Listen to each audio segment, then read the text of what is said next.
All right, Andy, thank you.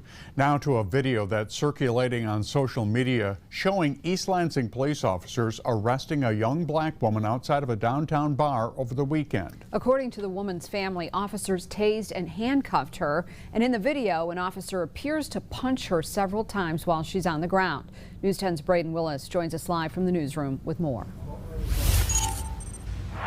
Ann and David, the incident took place outside a bar on Albert Street in downtown East Lansing early Sunday morning. I spoke with a young woman who recorded the video today, and she said she noticed the young woman in question hunched over outside of the bar before she was approached by the police. What took place during the incident is drawing concern from witnesses and local advocacy groups.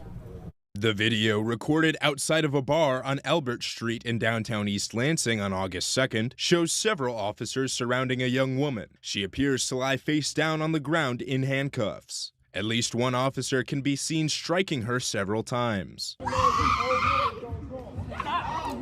my God! Taylor Drozdowski watched it all happen. She recorded and posted the video to social media. So she was walking up the stairs because she had kept repeating, like, I need to go check on my friends. So she was walking up the stairs to go back in, and then the cops followed her. James McCurtis Jr., president of the NAACP Lansing branch, says he finds the video disturbing. I see excessive force being used against a person who has already been detained and appears to be at no threat to anyone. People should not feel unsafe, especially if they've been handcuffed, face on the ground, and then beaten. There's no need for that.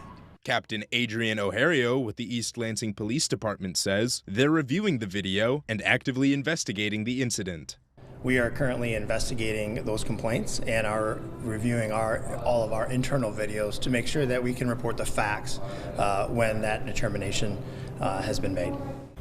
According to the NAACP, the young woman handcuffed in the video was taken to the hospital following the arrest and underwent a CT scan for injuries to her face, arms, back, and legs. She was later released and has not been charged with any crime.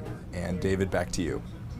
Braden, thank you. The East Lansing Police Department says they have placed one officer on paid administrative leave in light of their ongoing investigation, which is standard practice. A live